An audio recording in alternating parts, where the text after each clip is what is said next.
Chapter 1. The Omen Above Olympus. The winds over Mount Olympus were calm that morning, a rare stillness that carried with it an almost sacred peace.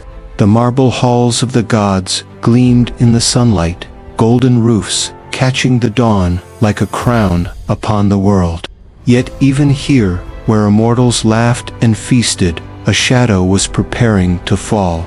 It began as a whisper in the sky, a low, rumbling growl. Far beyond the thunder, Zeus commanded. Hera, queen of the gods, stood at the balcony of the great hall, her eyes narrowing. She had heard storms before, but this was no ordinary storm. It was slow, deliberate, and ancient, like the heartbeat of something awakening. In the mortal lands below, shepherds looked up from their pastures and froze.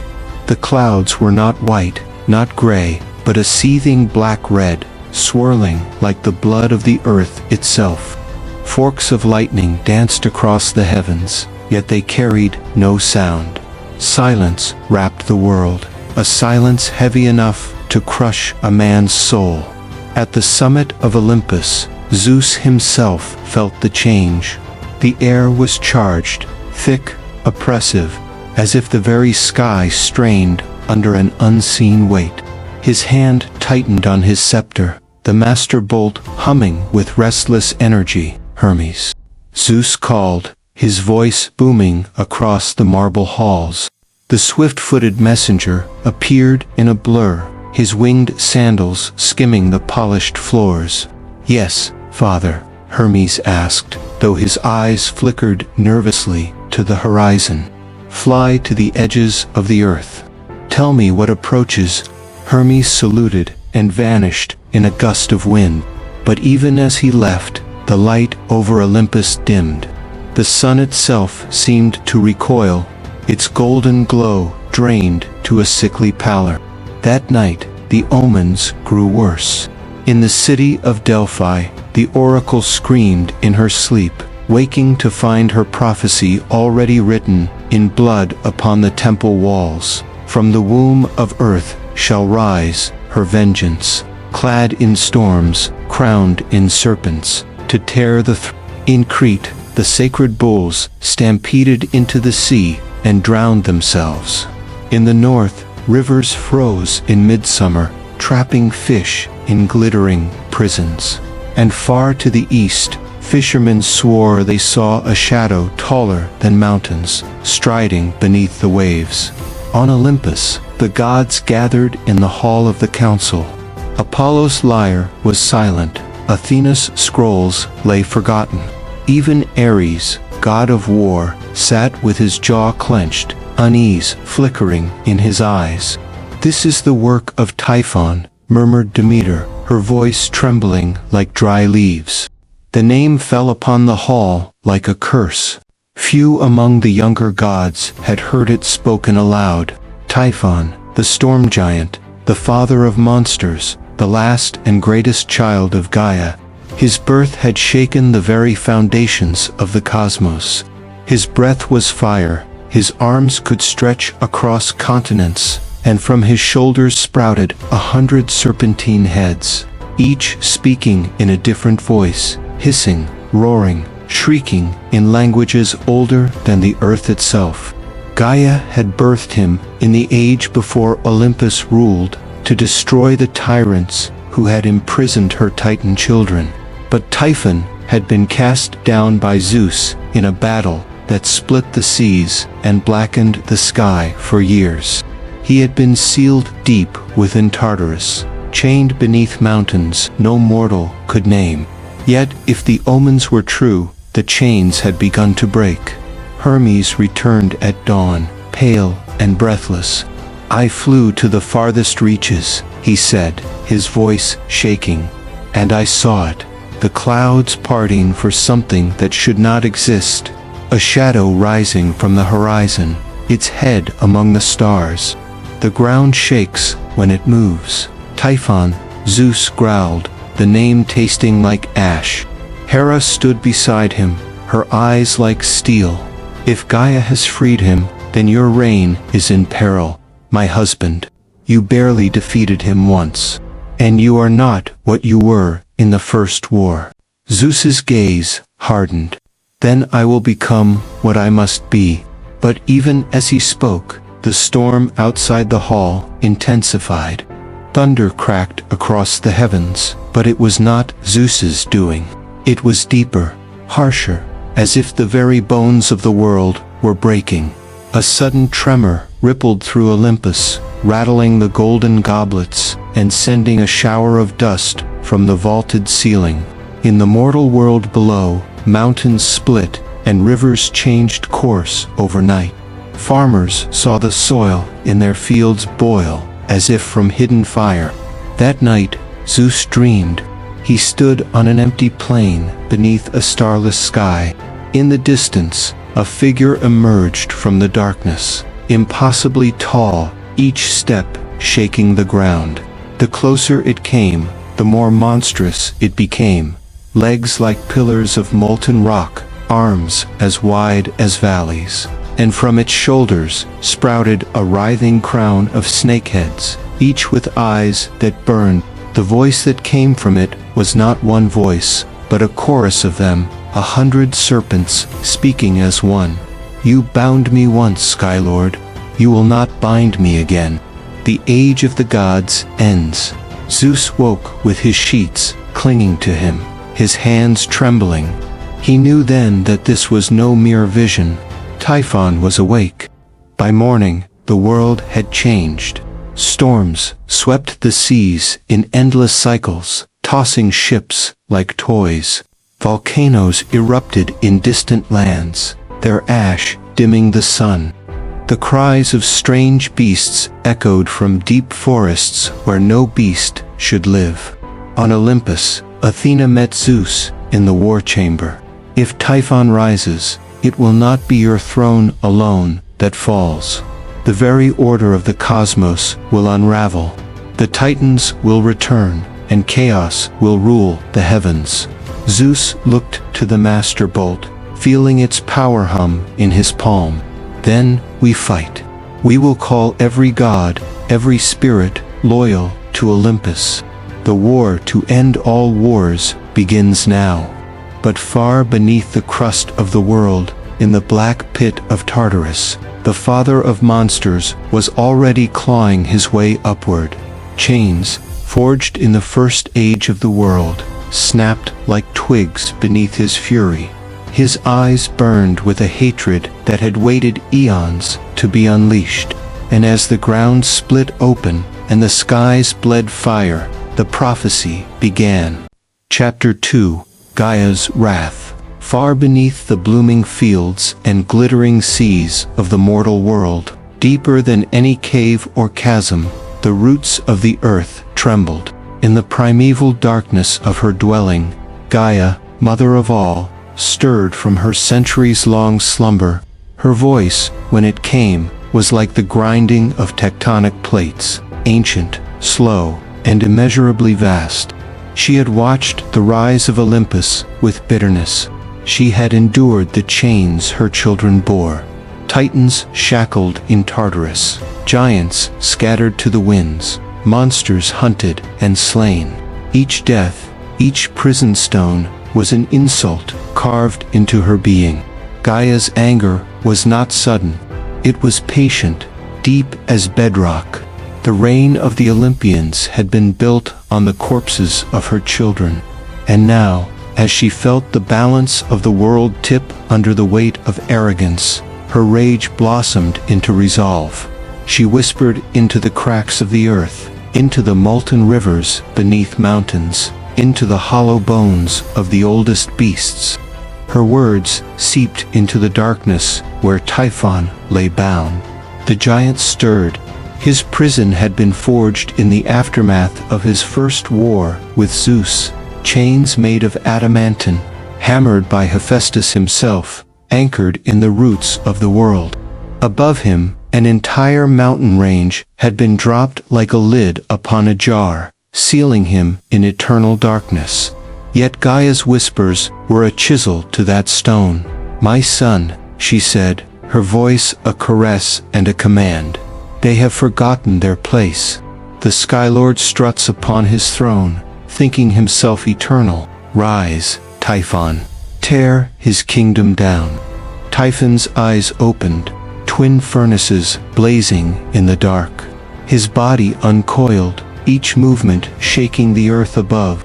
From his shoulders, the 100 serpent heads hissed and roared in unison, their voices weaving a symphony of rage. I remember the fire of his bolt, Mother, Typhon rumbled. I remember the taste of defeat, but I also remember his fear. This time, I will not fall. Gaia's laughter rumbled through the deep, a sound like countenance grinding together. I have given you what you lacked before. When you rise, the seas will answer your call, the winds will bear your storms, and the earth will open beneath his feet. In the mortal world, signs of her awakening multiplied. Off the coast of Sicily, fishermen swore they saw an island move, only to realize it was the scaled back of a sleeping leviathan. In the forests of Thrace, wolves, the size of horses, prowled in packs, their eyes glowing with unnatural light.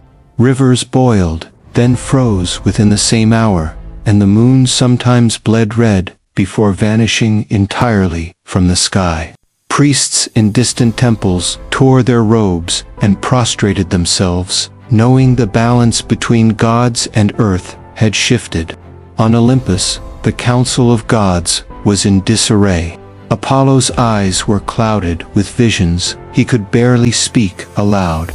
I see cities swallowed by waves, mountains walking upon the sea, and in the heart of the storm, a shadow taller than the horizon. Poseidon's trident thudded against the marble floor. If Typhon commands the oceans as well as the storms, the mortal world will drown before Olympus falls.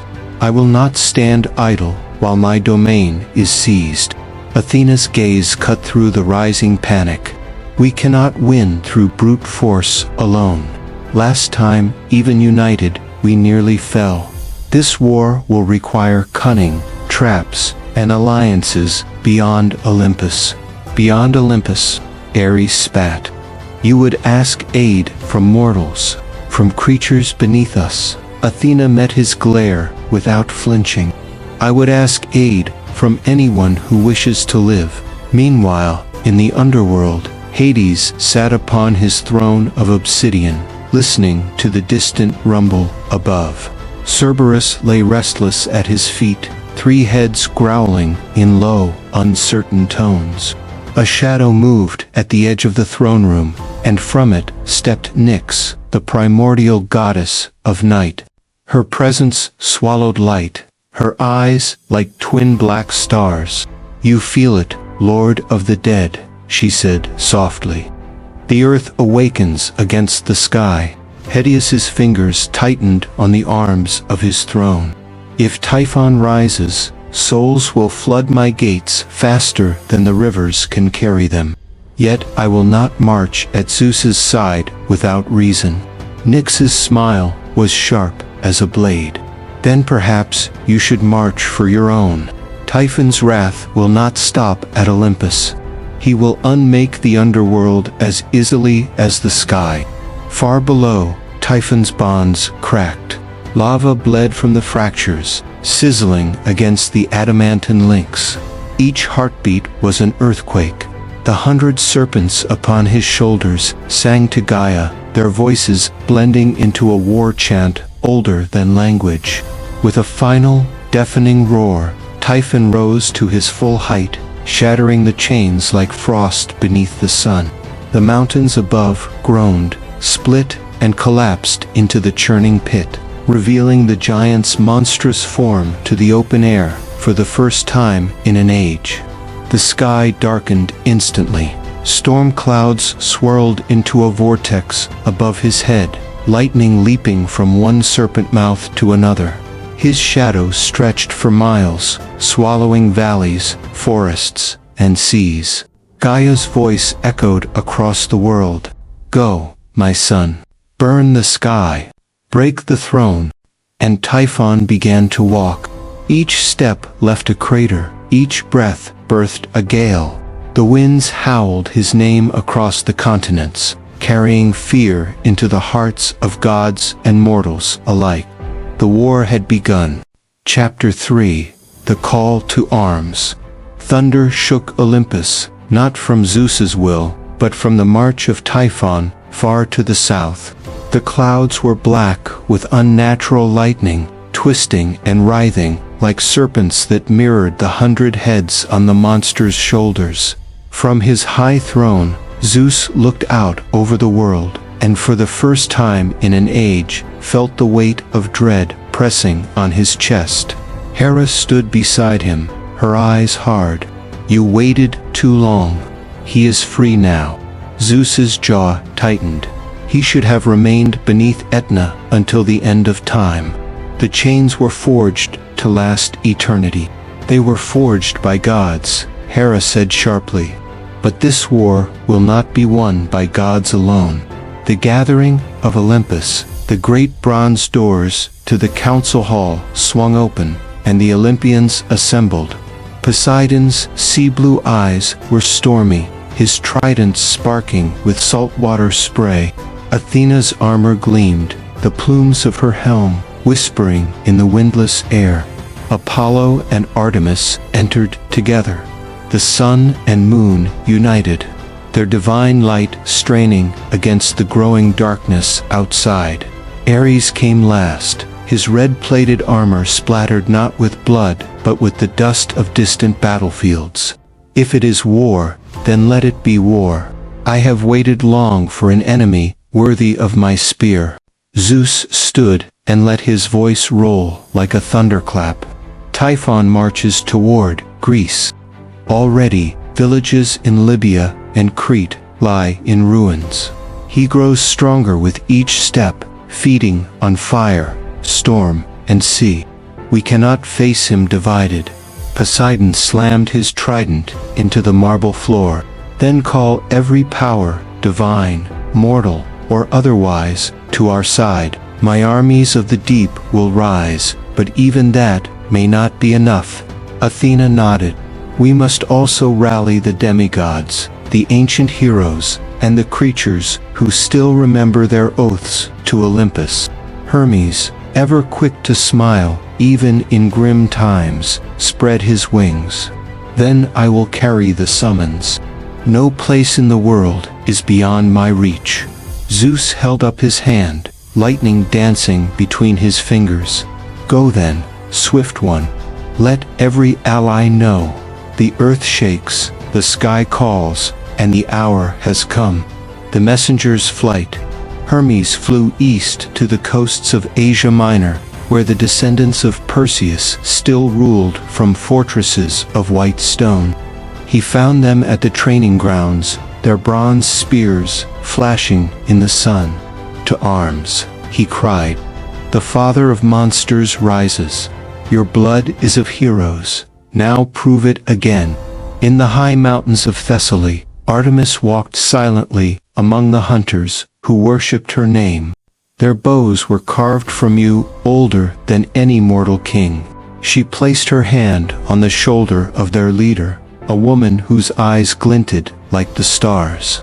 "You will follow me into the shadow," Artemis said, "and in the shadow you will strike." In the depths of the Ionian Sea, Poseidon swam among his legions. Kraken stirred from their trenches, leviathans rolled in the deep, and merfolk, with coral-forged tridents, readied for war. The sea itself churned in anticipation.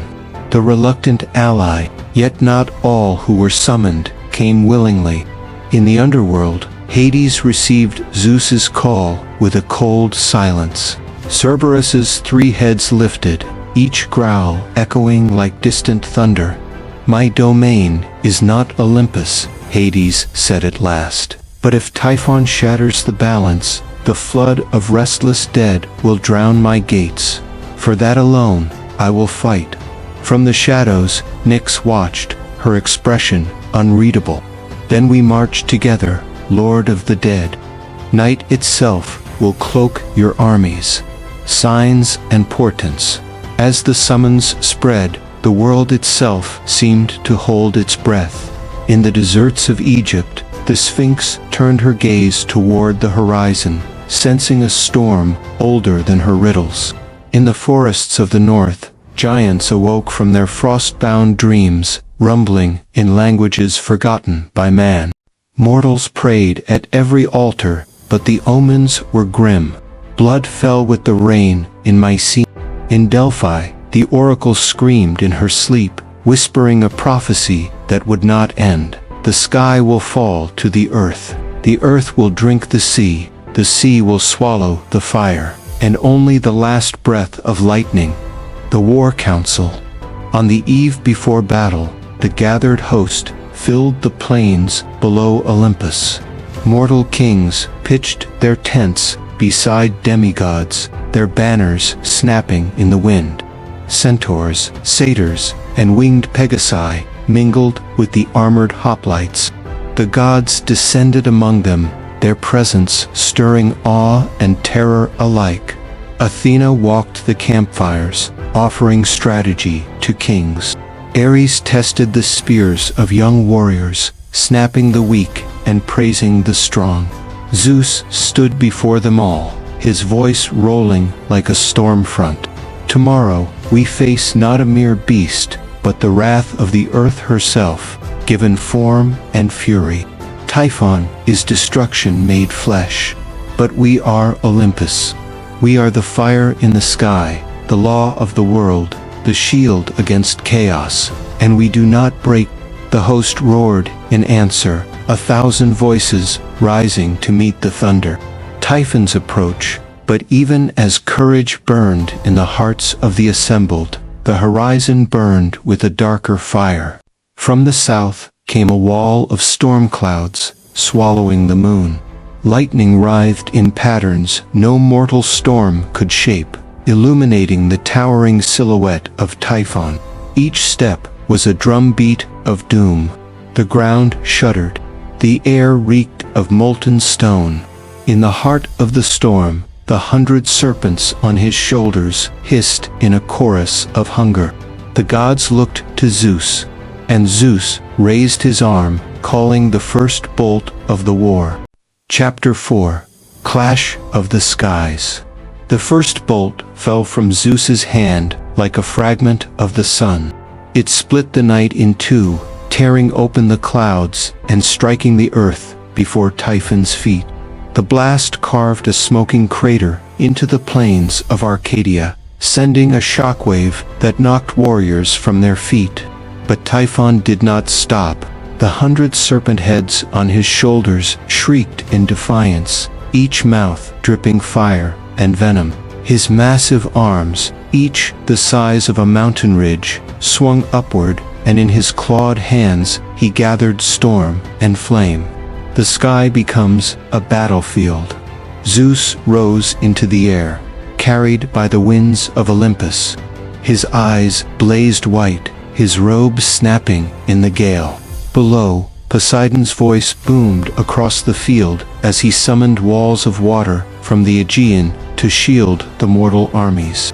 From the southern horizon, Typhon leaped. Yes, leaped, his colossal body cutting through the storm like a falling mountain. He rose higher than the clouds, his shadow blotting out the stars. Zeus hurled another bolt. Typhon caught it. The gods gasped as the monster crushed pure lightning in his hand, absorbing the energy into his veins until his skin glowed with molten gold. Then, with a roar that shook the sky, he hurled the power back. The bolt struck Zeus full in the chest, hurling him backward through a bank of clouds. The king of the gods righted himself in midair, smoke curling from his armor. The first wounds. On the ground, Ares led the first charge, his spear wreathed in divine flame. The god of war slammed into Typhon's ankle, driving the spear deep into flesh, thicker than any fortress wall. Blood as black as midnight poured forth, sizzling where it struck the ground. Typhon's scream was like a hurricane tearing through mountains. One of his serpent heads lunged down, biting into Ares's shoulder. The war god staggered, his blood spilling onto the trampled grass. Artemis loosed a volley of silver arrows, each one finding the eyes of the serpent heads. Several recoiled, hissing, blinded, but for every one that fell back, two more struck forward. The sea joins the war. From the east, Poseidon's wave crashed ashore, a wall of water higher than the tallest temple, carrying within it the armies of the deep. Merfolk speared at the monster's legs, kraken tentacles coiled around his knees, pulling, dragging. Typhon stomped. The impact shattered the wave, sending sheets of water flying in every direction. The kraken screamed as their limbs were torn apart by the force. Still, the sea god pressed forward, striking with his trident. Each blow left deep furrows in Typhon's flesh, but still the monster advanced. The duel above. Zeus knew the battle could not be won from the ground alone. Rising higher, he summoned the full fury of the storm. Lightning spun around him in a halo of white fire. Thunder rolled not in peals, but in a single, endless roar. "Come to me, earthborn filth," Zeus bellowed. Typhon obliged. With a single beat of his colossal wings, he rose from the ground, the storm swirling around him. His claws slashed at Zeus, each one long enough to pierce the heart of a mountain. Bolt met claw, claw met bolt. The two titans spiraled upward until the armies below were no larger than ants. The sky itself seemed to tear apart, spilling strange colors: red lightning, black fire, silver rain. The mortals stand. While the gods battled above, the mortal armies faced a challenge of their own.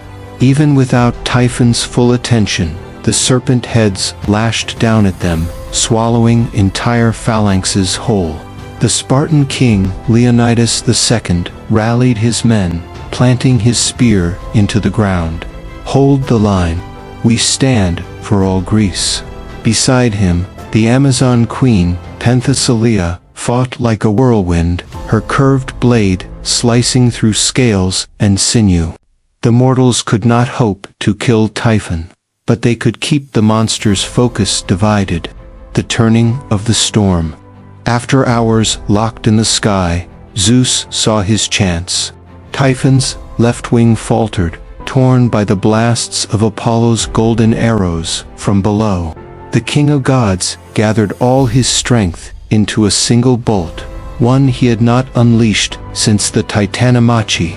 It was no ordinary strike, but a spear of heaven, forged from the first flame of creation itself. He hurled it. The bolt tore through the storm, through the serpent heads, and into Typhon's chest. For a moment, the monster was silent, frozen. Then the explosion came. The blast lit the sky from Olympus to Crete, hurling Typhon backward in a trail of black smoke, but not defeated. Yet even this did not end him. From the smoke, Typhon rose again, slower now, but burning with fury. His voice was the grinding of countenance. "You cannot kill the blood of the earth. Strike me 1,000 times, and I will rise 1,001. He spread his arms, and the ground below split open. From the fissures came rivers of molten rock, flooding the battlefield. The sea boiled, forests turned to ash. Zeus's eyes narrowed. This was no longer just a battle. It was the beginning of the end. Retreat and resolve. Seeing the tide turn, Athena called for the mortal armies to fall back. Poseidon raised walls of water to shield their retreat, while Hermes whisked the wounded to safety. Zeus descended, his armor scorched, his arm bleeding where a claw had found its mark. "This is not over," he said. Athena met his gaze. "No, it is only the first day." They looked to the horizon, where Typhon's shadow loomed in the molten glow. The monster turned toward the east, moving to gather more strength, perhaps even awaken his ancient kin. The gods knew they had bought only time. Chapter 5: The Hunt for the Monster's Heart. The fires of Typhon's rampage still burned on the horizon. Smoke rolled over the mountains like dark ocean waves, and the earth itself seemed to groan with every step the monster took eastward. The gods gathered in the shadow of Mount Olympus, their armor dented, their faces grim. Around them, the mortal survivors tended to their wounded. The scent of ash clung to everything. No one spoke until Athena did. A plan in the ashes. "We cannot fight him again in the open," Athena said, her voice steady despite the destruction all around. "He learns too quickly. Every blow we strike only makes him stronger." Hera frowned. "Then, what do you suggest? That we wait for him to destroy another half of the world before we act?" "No," Athena replied. "We strike at his heart. Literally. The ancient songs speak of it. Typhon's heart is no mortal organ. It is a shard of primordial fire, given to him by Gaia herself. If we destroy it, we end him forever." The circle fell silent. Even Zeus, leaning on his spear, did not speak for a long moment. Then he nodded. "Where? 'Neath Mount Casios," Athena said. "The place where he was born.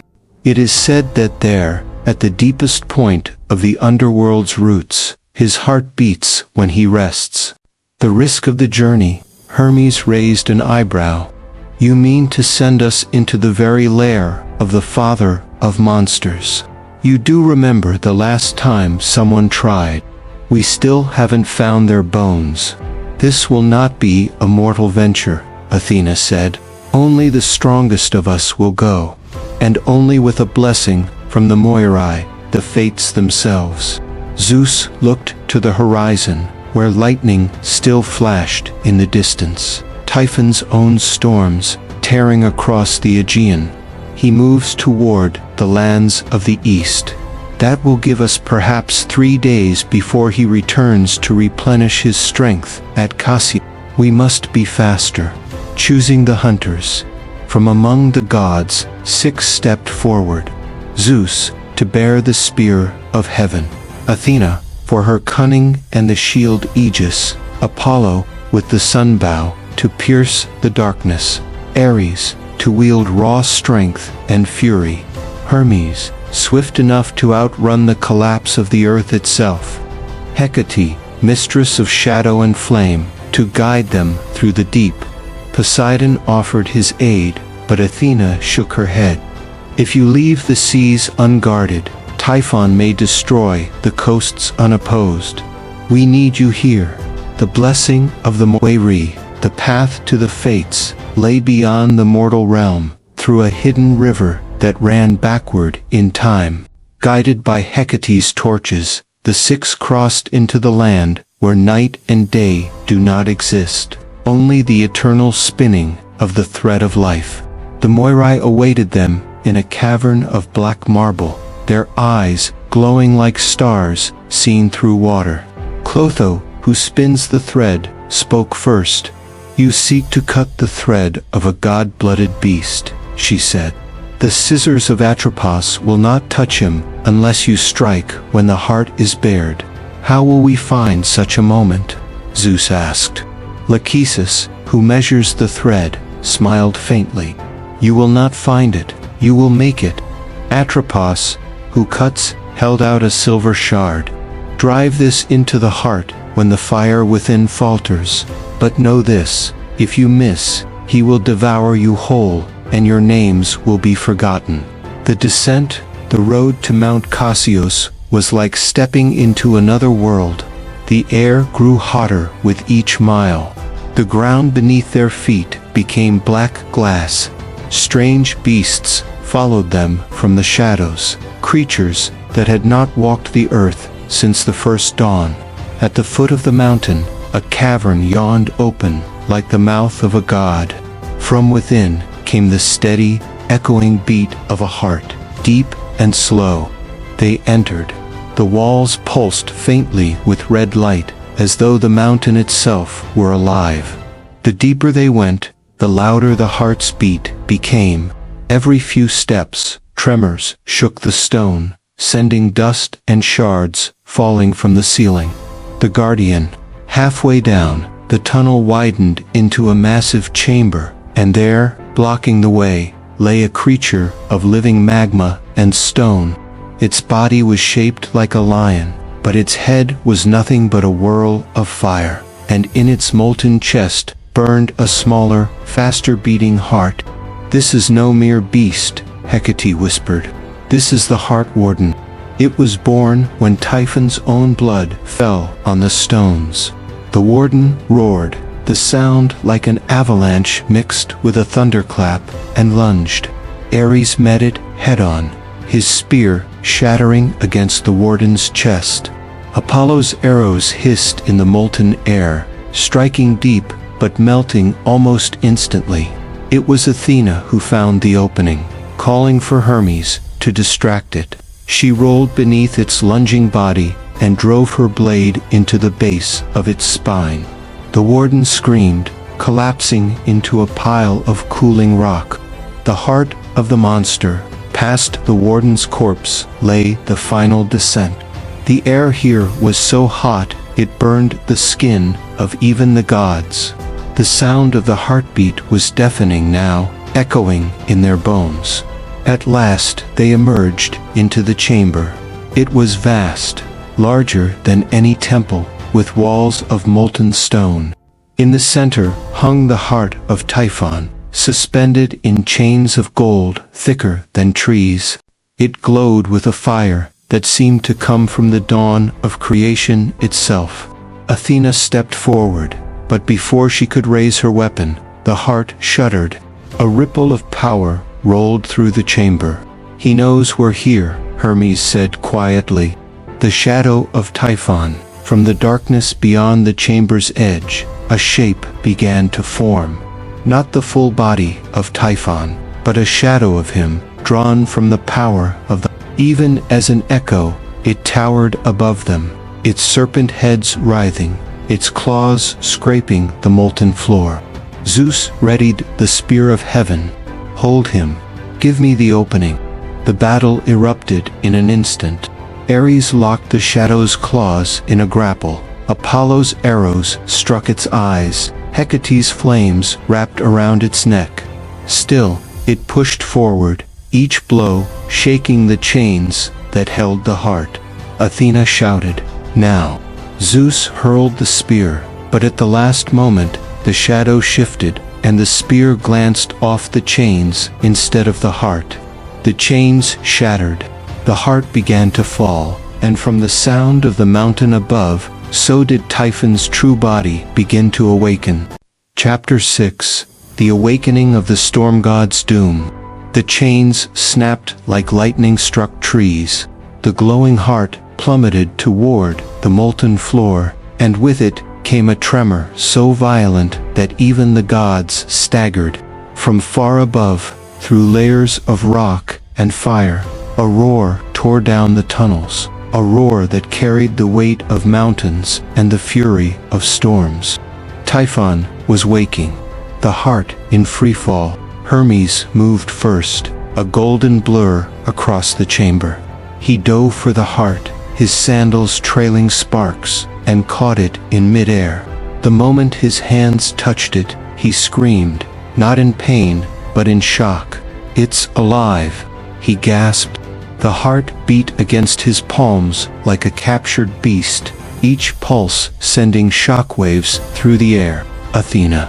Zeus barked. "The shard!" She raced forward, silver shard in hand, but the molten floor erupted between them. A massive claw of rock and flame burst upward, forcing her back.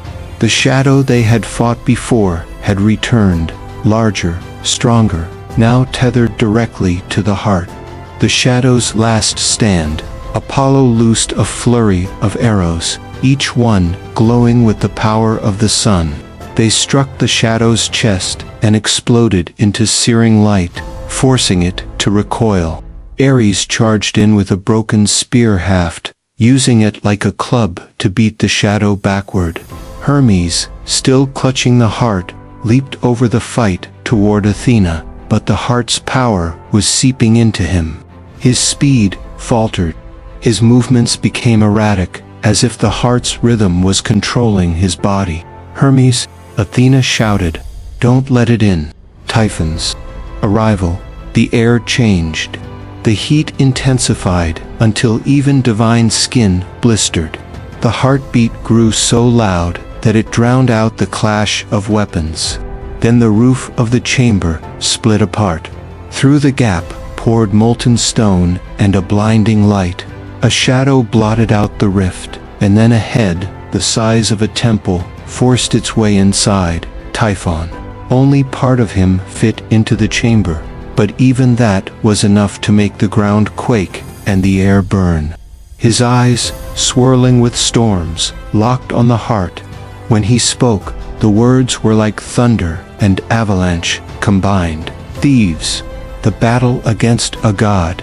Zeus stepped forward, his spear raised. "You will not walk this world free again, Typhon." The monster laughed, a sound so deep that rocks cracked and dust fell in sheets from the ceiling. "The world is already mine. You only breathe, because I have not yet decided to crush you." He reached for the heart, claws tearing through the stone floor. Athena darted in front of Hermes, raising each. The shield's serpent head hissed, releasing a burst of divine fear. But Typhon did not flinch. Ares hurled himself at the giant claw, striking again and again, sparks flying with each blow. Hecate raised both her torches and summoned a cyclone of shadow and flame that wrapped around Typhon's arm, slowing him for an instant. The opening that instant was all Zeus needed. He hurled the spear of heaven with all his strength, its golden light cutting through the smoke. It struck Typhon's wrist, driving deep enough to make the monster roar in rage and pull back. "Now," Zeus bellowed. Athena lunged forward. Hermes, teeth clenched, forced the heart into her hands. She drove the silver shard from the fates straight into its center. The effect was immediate. The heart let out a sound that was not a sound at all, but a vibration so deep it shook every bone in their bodies. Typhon screamed, his voice shaking the mountain to its roots. The unleashing of chaos. Instead of dying, Typhon's power exploded outward. The molten floor cracked open, rivers of fire bursting forth. The heart's light turned black for a moment, then flared again, brighter than before. Hecate's eyes widened. The shard didn't destroy it, it freed it. The heart, now no longer bound by chains or Typhon's body, rose into the air. Lightning and fire swirled around it, and in the chaos, Typhon's shadow began to merge with his true form above. Zeus realized the truth. If he takes the heart back into himself now, he will be unstoppable, even for the fates. The desperate gamble, Apollo stepped forward, bow drawn. "Then we can't let him have it." He fired. An arrow of pure sunlight. It struck the heart, cracking its surface. Dark fire spilled out. Athena looked to Zeus. One more strike could shatter it. Zeus nodded grimly. "But it will also tear this mountain apart. None of us may survive." Typhon roared from above, his claws tearing through the chamber in a last attempt to reclaim what was his. The shattering, Zeus called the storm to him, the full force of the sky god. Lightning gathered in a sphere around his hand, bright enough to blind even Typhon. He hurled it at the heart. The explosion was beyond light, beyond sound. The heart shattered into 1,000 shards, each one burning like a piece of the sun. A shockwave tore through the mountain, blasting Typhon back through the rift he had made. The gods were thrown to the ground.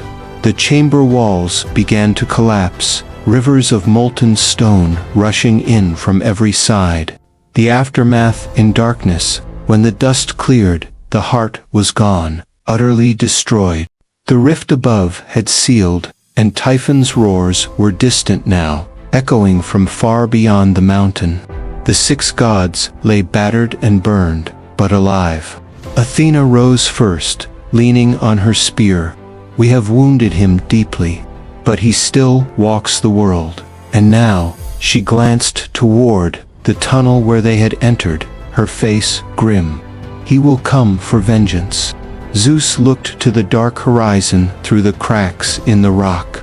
Lightning flashed there, but it was not his. Typhon still lived, and the war was not over. Chapter 7. The Wrath of the Father of Monsters. The wind over Olympus shifted, heavy, metallic, carrying the scent of molten rock. Every god who stood upon the golden steps of the palace felt it. Typhon was coming. The silence before the storm. The sun had barely risen when the sky began to dim again, not with clouds, but with smoke and ash. From the horizon came a low rumble, steady and relentless, like the heartbeat of a colossal beast. Hera stood beside the marble throne of Zeus, her gaze fixed on the black wall, moving toward the mountain. "That's no storm," she said quietly. "That's him." Zeus's hand tightened on his scepter. "We wounded him, but a wounded beast is most dangerous." Hermes appeared in a flash of gold, armor scorched from the battle beneath the mountain. "He's bringing an army, not just himself. Every monster that crawled from his blood is marching at his side. The army of the father of monsters." When the army came into view, even the gods felt the weight of dread. There was Echidna, Typhon's mate, half woman and half serpent, wielding a spear of bone taller than a palace tower. The Chimera stalked beside her, its lion's head roaring flame, while the goat's head spat poison, and the serpent's tail lashed the earth. Behind them, giants of stone and fire trampled forests into ash. Winged serpents coiled in the air above, blotting out the light. And in the center of it all, Typhon himself, taller than the highest peaks of Greece. His 100 snake heads hissed and struck at the sky, while his humanoid torso radiated heat so intense the air shimmered around him. The first strike, Typhon raised a clawed hand, and the very winds turned into blades. The forests below Olympus were shredded in moments. He spoke, his voice carrying up the mountain like an earthquake. "Zeus, bring me the crown of the heavens, or I will tear it from your corpse." Zeus stepped forward onto the edge of the marble steps. "You will find Olympus far harder to conquer than a sleeping mountain." He raised his scepter and unleashed a storm. Bolts of lightning rained down upon the monster army, striking giants to the ground, setting serpents aflame. But Typhon walked through it as if it were mere drizzle. The clash on the golden steps. The monster army slammed into the foot of Olympus. The ground cracked, golden statues toppled, and the air filled with roars and the clang of divine steel. Ares was the first to meet them, hurling himself into the front lines with a war cry that shook the air. His spear pierced the throat of a giant, bringing it crashing down like a falling mountain. Athena fought beside him, her shield turning aside streams of poison from the Chimera. She struck with precision, every thrust finding the gap in an enemy's armor, every parry setting up Ares for another kill. Apollo stood atop the palace steps, his bow a blur as he loosed shafts of pure sunlight into the horde. Each arrow burst on impact, burning monsters to ash. Hecate walked among the shadows, her torches summoning barriers of black flame to hold back the tide. Her magic twisted the battlefield, making enemies strike at each other in confusion. The duel of sky and storm. But the true battle was above. Zeus rose into the air on a cloud of lightning, facing Typhon directly. "Do you remember the last time we met?" Zeus called out. "When I cast you into the pit and chained you beneath the earth." Typhon's snakeheads hissed in unison. "Do you remember how close you came to death that day?" They clashed, not like mortal warriors, but like forces of nature. Zeus's lightning met Typhon's hurricanes. Bolts split the sky, while walls of wind and stone slammed into the god of thunder. A single strike from Typhon's fist shattered an entire cliff face of Olympus, sending it crashing into the valley below. The turning point. Hera, watching from the palace steps, saw something the others did not. "He's not trying to win with brute force," she whispered. "He's driving Zeus backward, toward the throne." Athena understood instantly. The throne of Olympus was not just a seat, it was a focus of divine power. If Typhon claimed it, his strength would multiply tenfold. "Hermes," she shouted, "get behind him. Cut him off." The messenger god flashed into the air, darting between Typhon's snakeheads to slash at his back with a blade of celestial bronze. The wound was small, but it drew the monster's attention and his rage. The monster's fury, Typhon roared, unleashing a storm so violent that the palace steps shattered. Ares was thrown into a column, breaking it in half. Apollo's bow was torn from his hands by the wind. The Chimera leaped through the chaos, jaws wide, straight for Athena, but Hera stepped in, casting a net of pure starlight over the beast. The Chimera thrashed, flames erupting from its mouths, but the net held. Zeus used the moment to drive his spear of lightning into Typhon's chest. The strike sent the monster reeling, the storm faltering for the first time. The final gambit, but Typhon laughed, a deep, booming sound that shook the sky. "You think I have come only for your throne?" From behind his colossal form, Echidna emerged, holding something in her clawed hands, a jagged fragment of glowing black crystal. Hecate's eyes went wide. "That's a shard of the heart we destroyed. He's going to rebuild it." If Typhon succeeded, the battle would end in moments. His power would surpass even the fates.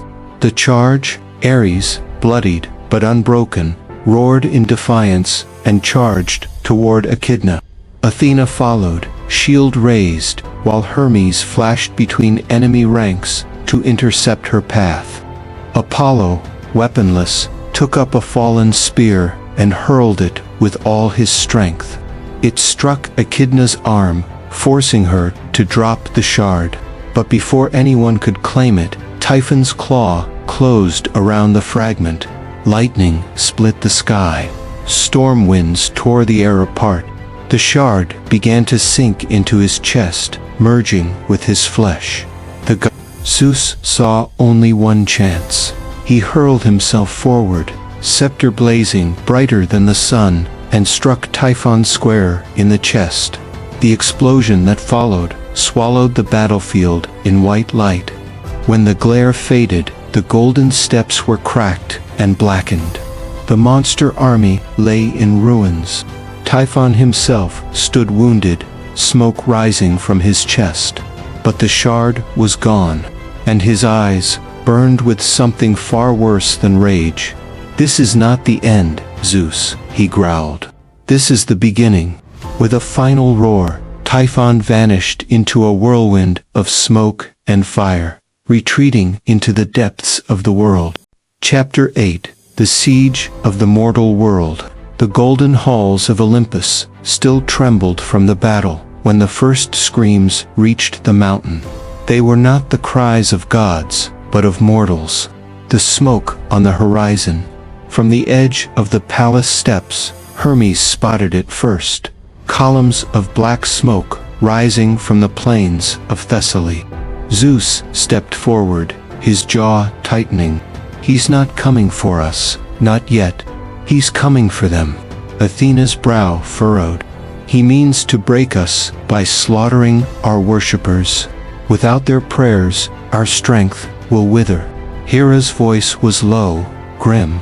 And when the last shrine burns, Olympus will fall, without him ever setting foot here. The mortal cities in peril. Typhon had vanished into the earth after the battle, moving faster than even the gods could track. But wherever he emerged, cities crumbled. The first to fall was Larissa. Its stone walls were torn down by giants made of molten rock, the streets flooded with black fire. In Delphi, the sacred springs boiled away as Echidna stalked the temples, shattering statues of Apollo and Athena. The Aegean coast turned black as sea serpents rose from the depths, devouring fishing villages in a single night. The council of the gods, Zeus summoned the 12 to the marble circle of judgment. "We can no longer wait for him to strike Olympus again," he said. "We must take the fight to him and protect the mortal realm at all costs." Poseidon slammed the butt of his trident onto the floor. "The seas are already under siege. I will guard the coasts, but I cannot fight on land." Artemis spoke next, her silver bow slung over her shoulder. "The forests are burning. I will take my hunters and defend the wilds." Ares grinned, blood still staining his armor. "Send me where the battle is thickest. I care not if it's land, sea, or sky." Athena's voice cut through the chaos. "We must also think of strategy, not just valor. Typhon is testing us. Every move he makes is meant to stretch our forces thin." The call to heroes, it was Hermes who proposed it. "We cannot fight this war with gods alone. We must call upon the greatest mortal heroes." Zeus considered this. "Yes, Perseus, Bellerophon, Heracles, even those whose labors are done, they will fight again." Hermes was gone in an instant, vanishing in a streak of gold to summon them. The siege of Corinth. The first great stand came at Corinth, a walled city on the Isthmus. It was the only barrier between Typhon's army and the Peloponnese. When the gods arrived, the city was already under attack. Stone-skinned giants were hammering at the gates with tree trunks. Winged harpies rained poison from the sky. From the east, a river of black serpents slithered toward the walls. Heracles stood on the ramparts, swinging his club with the force of an avalanche. Every blow crushed a giant's skull or shattered a siege engine. Bellerophon, astride the winged horse Pegasus, dove from the clouds to drive his spear into the heart of a harpy. Athena led the city's mortal soldiers, her voice clear and calm as she directed their formations. "Shields high, spears forward, hold the line." Typhon's new weapon. Then the ground shook, not from the march of giants, but from something tunneling beneath. The earth split open, and from it rose a colossus of living stone. Its eyes burned with green fire, and its body was covered in jagged crystal, a mockery of the gods' own statues, given life by Typhon's will. The golem swung an arm the size of a city tower, smashing through the gates of Corinth as if they were paper. Ares met it head-on, spear clashing against stone.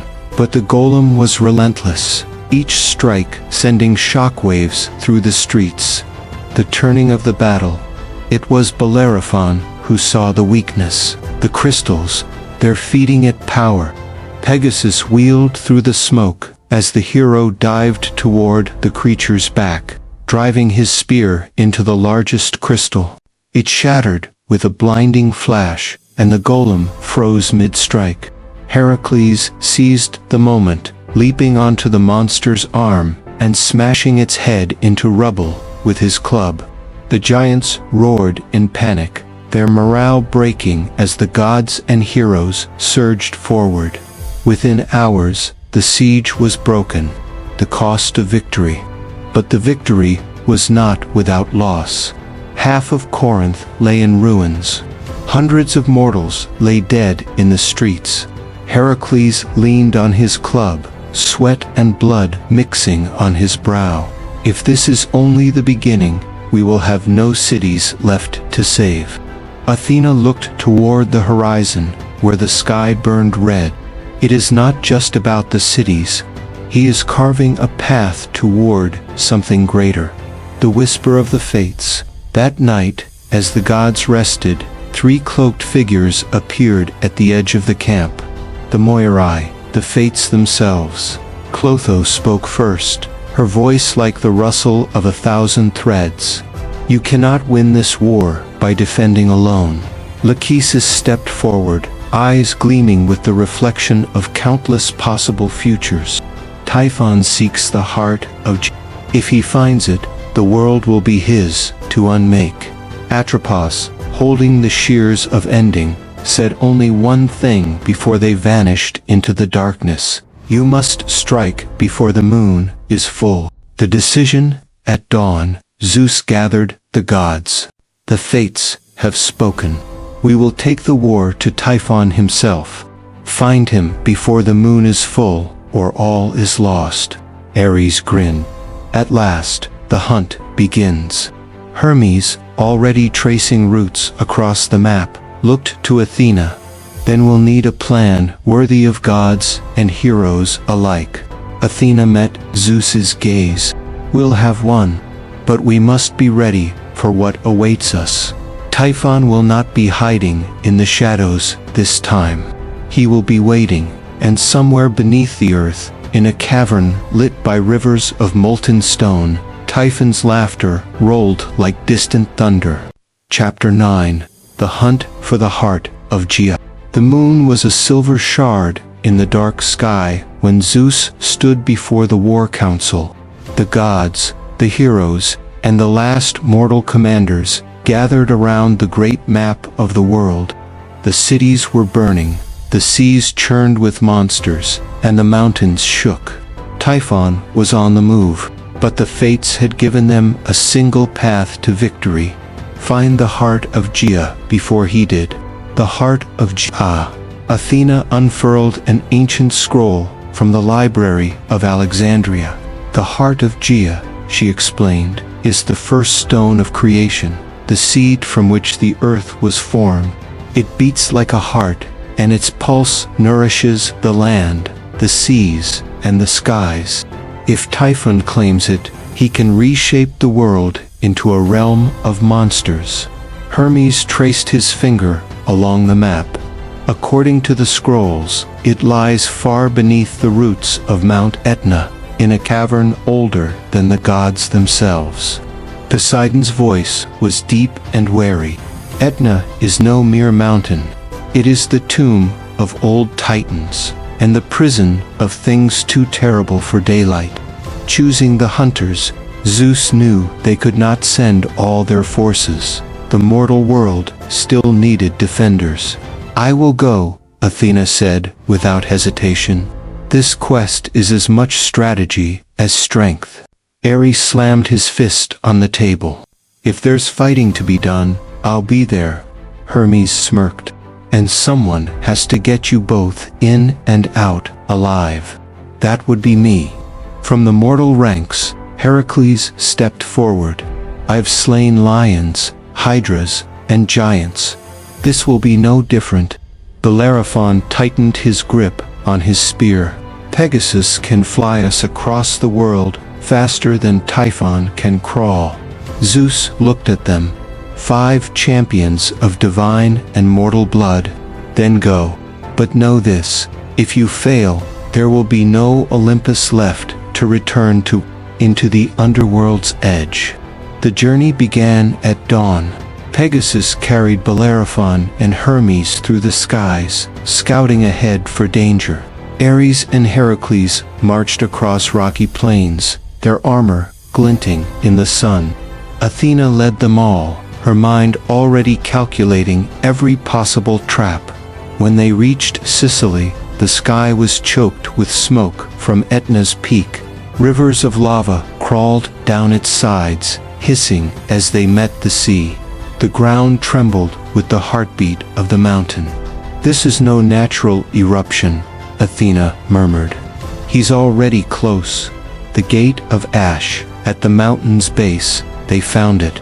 A massive archway carved into the black rock, guarded by two colossal statues of earth and magma.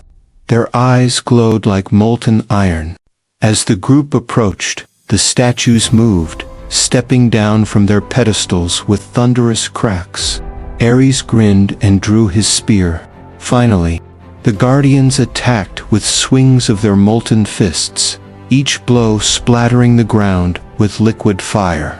Heracles took one head-on, using his shield to deflect the blow before countering with his club, cracking one guardian's knee. Athena hurled her spear into the other's chest, aiming for a seam in its rocky armor. Steam hissed from the wound, and Hermes darted in, driving a dagger deep into the crack. Within minutes, both guardians fell, their molten hearts cooling into black stone. The gate was open. The descent. Inside, the air grew hotter with every step. Lava dripped from the ceiling like burning rain. The walls pulsed faintly, as if the mountain itself were alive. Hermes led the way through narrow passages, warning them of traps, pits of fire, stone jaws that snapped shut, rivers of molten rock. In one chamber, they found carvings older than the gods, images of giants wrestling with serpents beneath a burning sky. "These are not the works of man," Athena said. "This is a warning from the earth itself." The cavern of chains. After hours of descent, they entered a vast cavern where the roof was lost in darkness. In the center stood a massive iron gate, bound in chains thicker than a man's body. Behind it, a faint golden light pulsed, the heart of but they were not alone. A deep growl echoed through the cavern. From the shadows stepped a creature with the body of a lion, the wings of a bat, and 3 serpent heads rising from its back. Its eyes burned with hunger. "The Chimera," Bellerophon whispered. "I thought I killed you." The beast roared, and the battle began. The battle for the gate.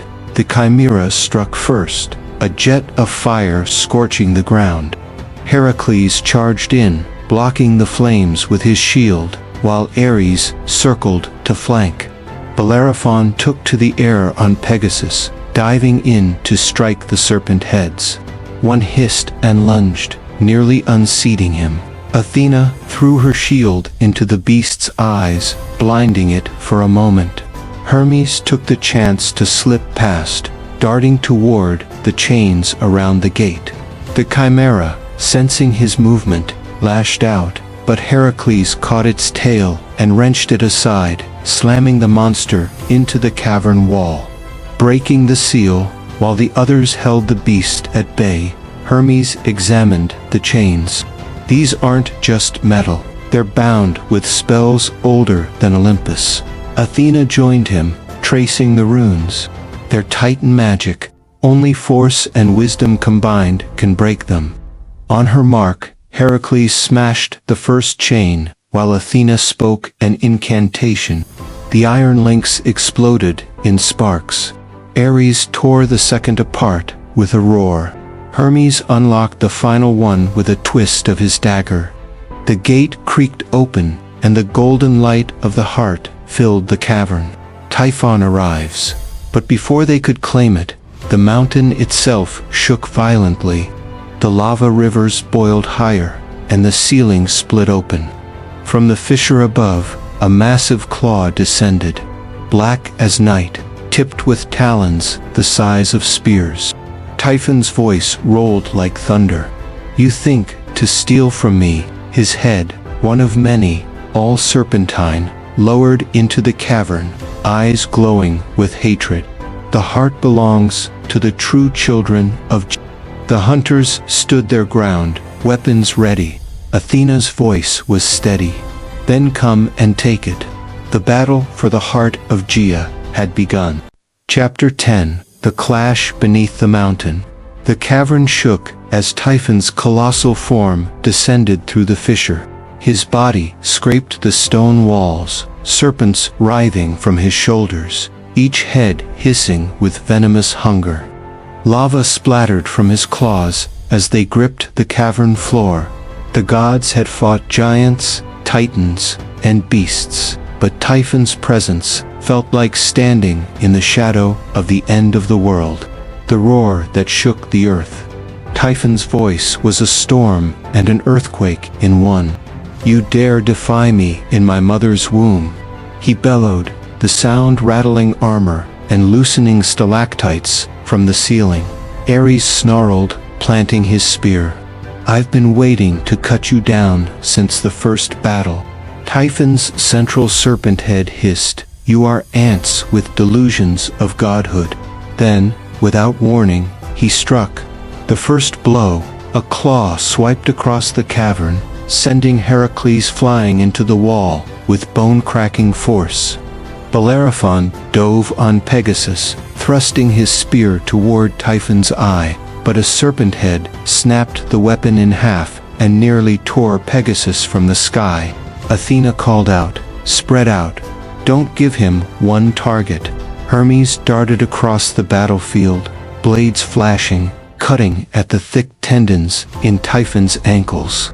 The giant roared, lifting 1 foot high, only for Ares to drive his spear through the soul, pinning it for a precious heartbeat. The power of the heart, the golden glow of the heart of Gaia pulsed, brighter now, reacting to the battle. Athena realized the truth. The heart wasn't just a relic, it was a source of raw creation. Whoever held it could bend the very earth to their will. Keep him away from the heart, she shouted. If he touches it, the world is his. Typhon seemed to hear her and surged forward, breaking Ares' spear in the process. Lava splashed in all directions as his serpents lashed at the defenders. The serpent storm. 2 serpent heads lunged for Hermes, but he vanished in a blur, reappearing behind them to slash their eyes. One reared back, shrieking, and smashed its head into the cavern wall, bringing down a rain of molten rock. Bellerophon swooped low, Pegasus' wings scattering ash, and hurled an obsidian javelin into Typhon's shoulder. The weapon buried deep, but the wound only made him angrier. Heracles, recovered from the earlier blow, lifted a boulder larger than a house and hurled it at Typhon's central torso. It shattered against the monster's armor-like scales. Athena's plan. Athena's eyes scanned the cavern. Fighting Typhon head-on was suicide. They had to use the heart. She shouted over the roar of battle, draw him into the seal circle. I can bind him. The seal circle was a pattern carved into the stone floor around the heart. Ancient Titan magic, dormant until awakened. If Typhon stepped into it, Athena could channel the heart's energy to trap him. Ares grinned. For once, I like your plan. The trap is set. The gods spread out, attacking from different angles, forcing Typhon to step forward toward the heart. Hermes zipped between his legs, cutting deep wounds into his calves. Bellerophon harassed him from above, stabbing and retreating before the serpents could catch him. Ares and Heracles hit from the front, taunting him with shouts and strikes that barely dented his scales. Each step Typhon took made the ground quake, dust falling from the unseen cavern ceiling. The golden light reflected in his many eyes now. He was close. The moment of binding. At last, Typhon's massive foot landed inside the seal's circle. The lines on the floor ignited in a blinding white gold light. Athena slammed her spear into the ground and spoke the words of binding in the lost tongue of the Titans. The heart pulsed like a living sun, sending shockwaves through the cavern. Chains of pure light burst from the seal, wrapping around Typhon's legs, arms, and necks. The serpents thrashed wildly, spitting venom that hissed and burned wherever it landed. Typhon roared, a sound of rage and agony, and strained against the bindings. The breaking point, the chains held for only moments before they began to crack. His power, it's too great, Athena warned. Heracles charged forward, grabbing one of the chains and pulling with all his might. Ares joined him, adding his strength, shouting in defiance. Bellerophon dove and drove a spear, reforged by Hephaestus himself, into Typhon's chest. The monster staggered, chains tightening again. Hermes darted in, grabbing the heart itself. The instant his hands touched it, his body was engulfed in golden light. The ground beneath Typhon erupted into pillars of stone, slamming into him from all sides. The roar of defeat. For the first time, Typhon faltered. His knees buckled. The serpents writhed in confusion. The chains blazed brighter than the sun, pulling him downward. With a final command from Athena, the heart pulsed one last time, and the ground swallowed Typhon whole. The cavern went silent except for the hiss of cooling lava. The seal circle dimmed, its task complete. Aftermath. The heroes stood gasping, covered in ash and sweat. Heracles leaned on his club, grinning despite his bruises. That was a fight worth remembering. Athena took the heart from Hermes, its golden glow now calm. It must be hidden again. If Typhon could escape once, he can do so again. Ares wiped blood from his mouth. Then let's make sure the next time we're ready for him. From somewhere deep below, a faint, muffled roar echoed, a reminder that Typhon was not dead, merely bound. The war was not yet over. Chapter 11. The Wrath of the Seas. The waves off the Aegean coast churned unnaturally, their crests rising higher and higher until they looked like liquid mountains. Fishermen fled the shores, abandoning nets and boats as the water roared like a living beast. Poseidon stood at the edge of the cliffs, trident in hand, his sea-blue eyes narrowed. "This is no storm," he murmured. "This is blood calling blood." Deep below, something older than cities moved through the abyss. The birth of the sea spawn. When Typhon had been bound beneath the mountain, his rage had not stilled. In the crushing dark, he called to his children, those birthed from his union with Echidna, those left lurking in forgotten trenches and drowned caves. And they answered. From the deepest rift in the Mediterranean came a creature that no mortal ship had seen and lived to describe. Scylla reborn, her tentacles as thick as galleys, her 6 heads snapping with teeth sharp enough to bite through iron. Beside her surged Charybdis, a whirlpool given monstrous form, her vast mouth a chasm capable of swallowing fleets. And behind them, darker shapes swam, a legion of serpents and leviathans, their eyes glowing with Typhon's fury. The gods answer the call. The sea sprayed high as Poseidon summoned a storm of his own. From Olympus, Athena and Hermes appeared in a shimmer of light, their cloaks whipping in the gale. "This is Typhon's work," Athena said, her voice sharp. "He's bound, but he's not idle." Poseidon's trident flashed with lightning. "If his children rise here, they will tear the coastal cities apart before the sun sets." Hermes peered into the boiling waters. "That's a lot of teeth down there." The first strike, Scylla's heads broke the surface, shrieking like banshees. Each head struck in a different direction. One tore through a merchant ship like it was parchment, another bit into the cliffside, spraying stone into the air. Charybdis opened her mouth, and the sea itself tilted toward her. Entire galleys spun helplessly into her whirlpool, vanishing into the darkness below. Poseidon leaped from the cliff, landing on the water's surface as if it were marble. With a sweep of his trident, he sent a shockwave that split the nearest wave in two, revealing the abyssal form of Charybdis. Athena's strategy. Athena's mind raced. We can't kill Charybdis. She is the sea itself. But we can trap her, as we did Typhon. And the six-headed nightmare. Hermes asked, "Cut her down, one head at a time," Athena said grimly. Hermes grinned, despite the danger. "I've always wanted to decapitate something that big." The battle on the waves. Poseidon struck first, diving into Charybdis' whirlpool. Where his trident touched, the water turned solid for an instant, locking the whirlpool in place.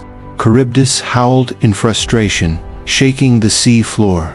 Hermes zipped across the water's surface, each step a blur. He leaped high, twin blades flashing, and severed one of Scylla's snapping heads. The stump writhed, spraying black ichor across the waves. Enraged, Scylla lashed out, two tentacles whipping toward Hermes, but Athena hurled her spear, striking the base of one limb and pinning it to a rocky spire beneath the waves. The fury of the Leviathans. From the depths, three colossal sea serpents surged upward, their scales glinting like wet bronze. They encircled the gods, hissing, their jaws lined with rows of serrated teeth. Poseidon raised a hand, and the sea rose with him, a towering wall of water that crashed down on the serpents, driving them back into the abyss. Athena seized the moment, diving into the water toward Scylla. With a single stroke, she split another of the monster's necks, her blade cutting through bone and sinew. Charybdis unleashed. But Charybdis was not so easily held. She expanded, her form twisting into a massive, open maw, surrounded by waves taller than any mast. The pull of her vortex grew so strong that even Poseidon struggled to stand his ground. "Hold the line," he roared. "If she drags us down, Olympus falls with us." Hermes darted close to Athena, grabbing her arm before she was swept away. The two gods launched themselves onto a fragment of floating ship, using it as a platform to leap toward Scylla's remaining heads. Turning the tide, Poseidon closed his eyes and called upon the deepest power of his domain. The pillars of the seafloor rumbled, and from the depths rose two colossal coral towers, their roots wrapping around Charybdis. The vortex slowed, the sea calming for the first time in hours. Charybdis thrashed and screamed, but the coral tightened, locking her in place. Meanwhile, Hermes and Athena fought in perfect tandem, severing Scylla's fourth and fifth heads until only one remained. The final head, Scylla's last head, hissed and lunged straight for Athena's throat. But before it could strike, Poseidon hurled his trident with such force that it passed clean through the skull, shattering bone and spraying black ichor across the waves. The body convulsed and then went limp, sliding beneath the surface. The silence after the storm. The sea grew calm, the unnatural swells fading into gentle waves. The corpses of the Leviathans drifted into the deep, claimed by the ocean's eternal dark. Poseidon retrieved his trident, breathing heavily. That is, two of Typhon's children returned to the abyss. Athena's eyes darkened, and more will come. He will not stop until his line has reclaimed the earth. Hermes looked toward the horizon. Then we'd better make sure the next fight is on our terms. Far to the south, a plume of black smoke rose from the horizon, the sign of another awakening. The war with Typhon's blood had only begun. Chapter 12. the final awakening. The ground trembled as if the bones of the world were shifting. In the shadows of Mount Etna, black smoke bled from cracks in the rock. For centuries, Typhon had been imprisoned here, bound in chains of unbreakable adamant, sealed beneath molten stone by Zeus himself. But the chains were weakening. The breaking of the seal, far below the mountain's roots, Typhon stirred. His serpentine heads hissed in unison, their eyes burning with molten fire. His voice was a storm. "Children, to me." Across the world, the call resonated. The Chimera in the deserts of Lycia stopped mid-hunt, roaring toward the sky. The Sphinx rose from her slumber among the ruins, wings spreading wide.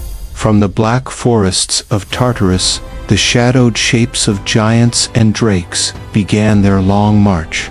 The earth itself groaned as the seal cracked, a fissure running down Etna's slopes like a wound. Lava poured forth, carrying with it the first fragments of Typhon's prison. Olympus rallies. On Olympus, Zeus stood at the edge of the council chamber, lightning flickering along his arms. "The hour has come," he said, his voice heavy. "If Typhon rises again, no mortal nor god will be spared." Athena gripped her spear. "We strike before the chains fall entirely. If we delay, we face the full fury of the father of monsters." Ares grinned, his sword resting against his shoulder. "Then let's make war. I have been waiting for a battle worthy of my blade." Hera's gaze was cold. "Do not underestimate him. Last time, it took all of us, and the cost was almost Olympus itself." Poseidon's trident gleamed with seawater. "Then all of us it shall be again." The march of monsters. As the gods descended from Olympus, the earth darkened. Typhon's brood converged on Mount Etna from every direction.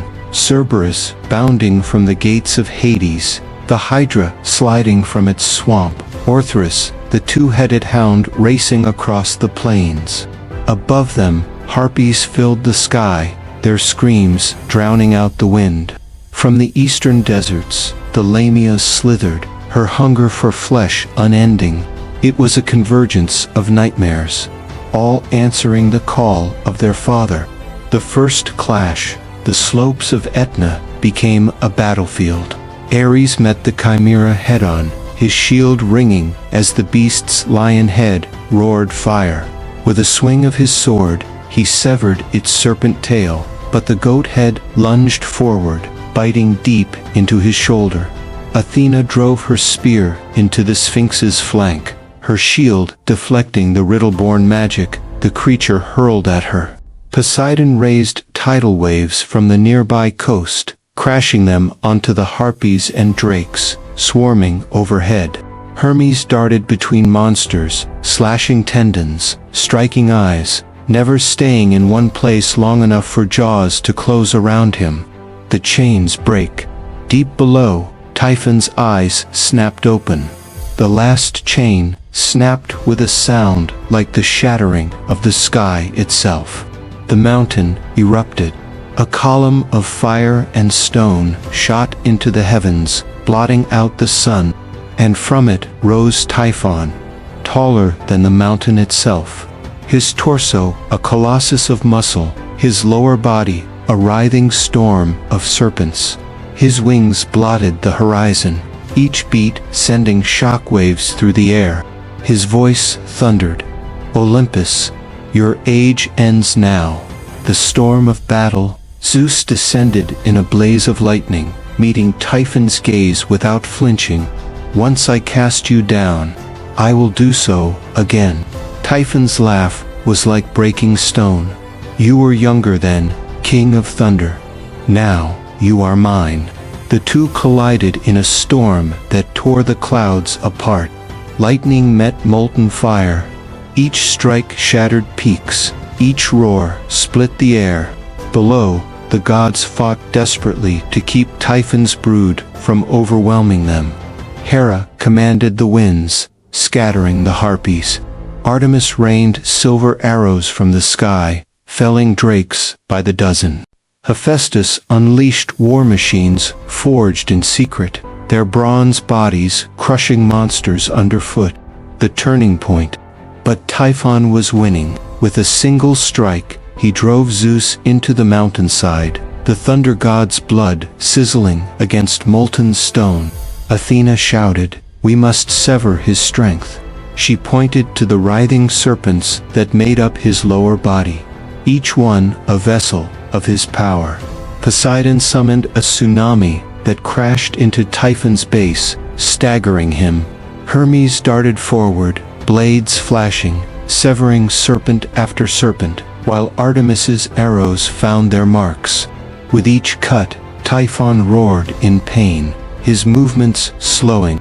The final blow. Zeus rose from the rubble, lightning coiling around him like chains of light. He looked to the others, and in that moment, every god moved as one. Poseidon drove his trident into Typhon's chest, pinning him in place.